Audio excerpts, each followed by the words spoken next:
Maurice B. Clark was a man of bold vision. He saw opportunity in the burgeoning markets of Cleveland, Ohio. A natural entrepreneur, Clark decided to establish a produce commission business. This venture, he believed, would capitalize on the growing demand for food in the rapidly industrializing city. Clark was a man of action as much as vision. He quickly set about securing capital and establishing a network of suppliers. Clark, however, knew he couldn't do it alone. He needed a partner, someone with a keen mind for business. Enter John D. Rockefeller, a young man of sharp intellect and unwavering ambition. Rockefeller, fresh from his accounting training, possessed a meticulous and disciplined approach to business. Despite their differences, a partnership was formed. Clark, with his experience and connections, and Rockefeller, with his financial acumen, made for a formidable team. The partnership between Clark and Rockefeller, though initially promising, was marked by a stark contrast in personalities. Their collaboration was a blend of two very different worlds. Clark was a man of exuberance and charisma. He had a natural ability to connect with people, making him a popular figure in social circles. He enjoyed the finer things in life and wasn't afraid to flaunt his success. Lavish parties, grand gestures, and a lifestyle of opulence defined his public persona. Rockefeller, in stark contrast, was reserved and frugal. He preferred solitude and simplicity, often finding solace in quiet, reflective moments. He believed in hard work, discipline, and reinvesting profits back into the business. His approach was methodical and calculated, always with an eye on the future. Despite their differences, the business thrived. The combination of Clark's social prowess and Rockefeller's financial acumen created a powerful synergy. Clark's network and experience, combined with Rockefeller's sharp financial management, led to significant success in the produce market. Their complementary skills were the cornerstone of their early achievements. Profits grew, and the partnership expanded its operations.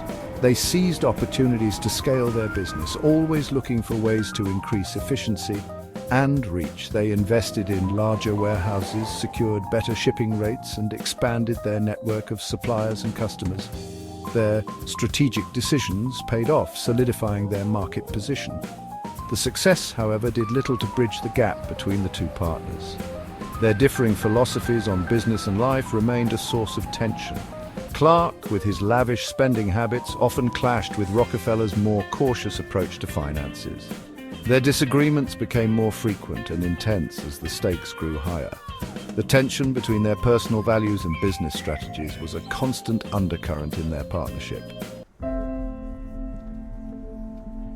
As their business flourished, tensions began to surface between the two partners. What started as minor disagreements soon grew into significant conflicts, threatening the very foundation of their partnership. Clark, ever the showman, enjoyed the trappings of their success. He reveled in the luxury that their hard work had afforded them. He purchased a large house, indulged in expensive clothing, and hosted lavish parties.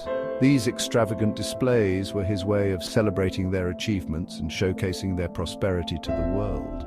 Rockefeller, on the other hand, remained frugal.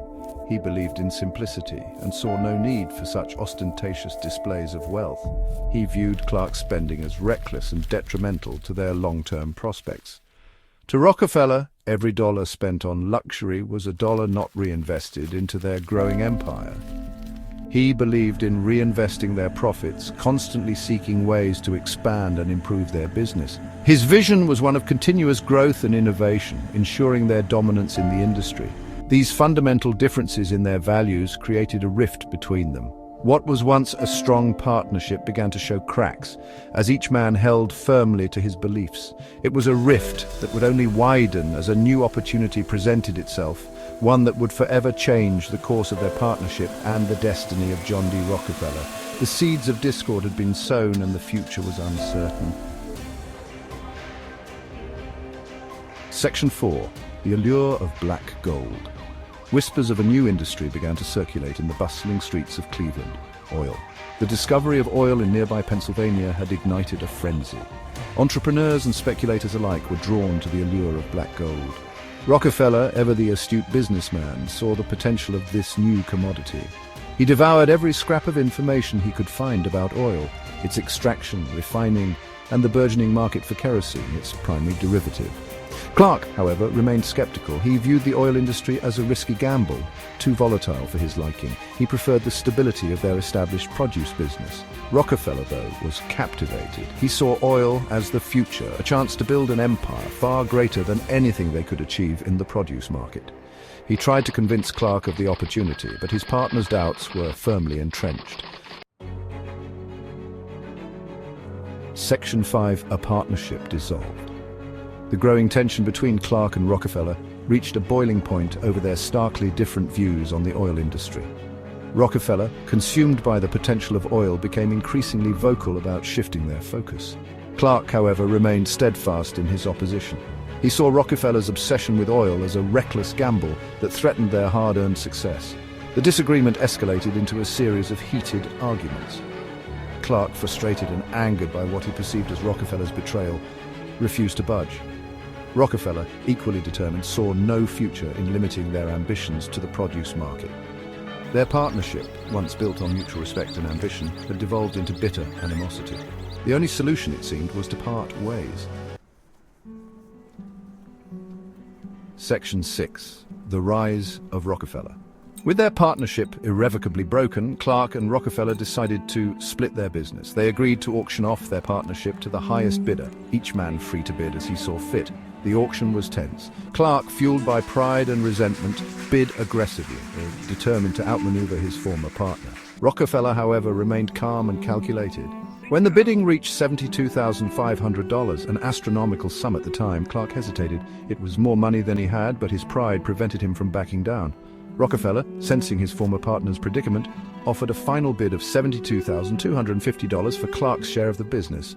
Clark, realizing he was outmaneuvered, reluctantly accepted. Section 7. A legacy forged in oil. John D. Rockefeller, now the sole owner of their business, wasted no time in pursuing his vision. With a clear and determined mindset, he set out to revolutionize the oil industry, understanding its immense potential and the opportunities it held for those who dared to dream big. He immediately shifted the company's focus to the oil industry, recognizing that this was where the future lay. The vast, untapped reserves of oil presented a golden opportunity, and Rockefeller was determined to seize it. He invested heavily in oil refineries, recognizing that refining offered far greater profit potential than mere extraction. By controlling the refining process, he could ensure higher quality and greater efficiency, which would translate into higher profits. Rockefeller's disciplined approach to business, his relentless pursuit of efficiency, and his shrewd investments soon made him a major player in the burgeoning oil industry. His ability to foresee the industry's direction and adapt accordingly set him apart from his competitors. His journey from a young, ambitious bookkeeper to a rising titan in the oil industry had just begun. The skills he honed in his early years, such as meticulous record-keeping and strategic planning, would serve him well in his future endeavors. The story of his split with Morris B. Clark was a pivotal chapter in his rise to power, a testament to his unwavering ambition, strategic brilliance, and ruthless determination. This decisive moment marked the beginning of his journey towards building an empire that would change the world. It was this same drive and determination that would propel him to become one of the wealthiest and most influential figures in American history. His legacy, built on a foundation of hard work, innovation, and strategic acumen, would inspire generations to come. The world had yet to see the full extent of John D. Rockefeller's ambition. His vision and relentless pursuit of success would leave an indelible mark on the landscape of American industry and beyond.